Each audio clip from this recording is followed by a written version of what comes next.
இன்றைக்கி நம்ம ஒரு தக்காளி சாதம் செஞ்சுக்கலாம் மதியானம் சாப்பாட்டுக்கு.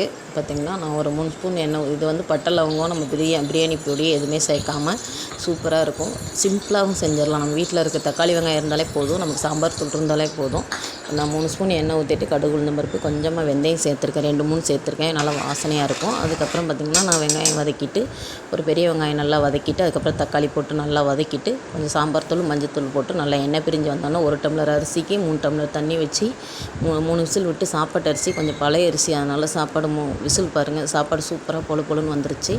அதுக்கு சைடிஷ் பார்த்திங்கன்னா ஒரு 1/4 கிலோ வெண்டைக்காய் எடுத்து கடுகு எண்ணெய் ஊற்றி 2 ஸ்பூன் எண்ணெய் ஊற்றி கொஞ்சமாக கடுகு வந்து ஒரு அரை பெரிய வெங்காயம் போட்டு நல்லா வதக்கிட்டு, கொஞ்சமாக வெண்டைக்காய் நல்லா உணர்த்தி எடுத்துடணும், கட் பண்ணிவிட்டு. அப்படியே வச்சிடக்கூடாது, இல்லை வளவளப்பாக இருக்கும்.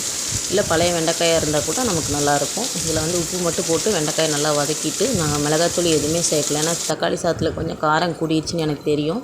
அதனால் இதில் காரம் கம்மியாக எடுத்துக்கலாம் அப்படின்ட்டு தேங்காய் எதுவுமே போடல. நான் சிம்பிளாக இன்றைக்கி வெண்டைக்காய் பொரியல் செஞ்சுட்டேன். பாருங்கள், இந்த ரெசிபி பிடிச்சிருந்தால் லைக் பண்ணுங்கள், ஷேர் பண்ணுங்கள், மறக்காமல் சப்ஸ்கிரைப் பண்ணுங்கள், உங்கள் ஃப்ரெண்ட்ஸ்க்கெலாம் ஷேர் பண்ணி விடுங்க. நன்றி, வணக்கம்.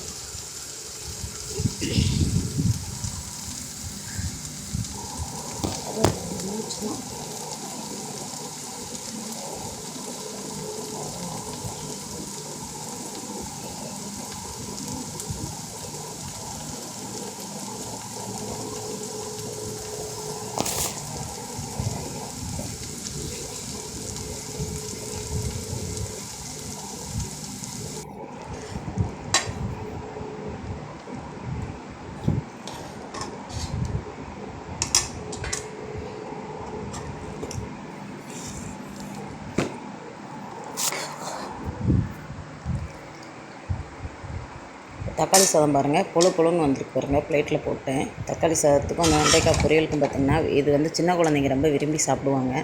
லஞ்ச் பாக்ஸுக்கு இது கட்டிட்டு போனாலும் ரொம்ப சூப்பராக இருக்கும் பார்த்துக்கோங்க. இந்த சாதம் செஞ்சு பார்த்துட்டு சொல்லுங்கள், கமெண்ட் பண்ணுங்கள்.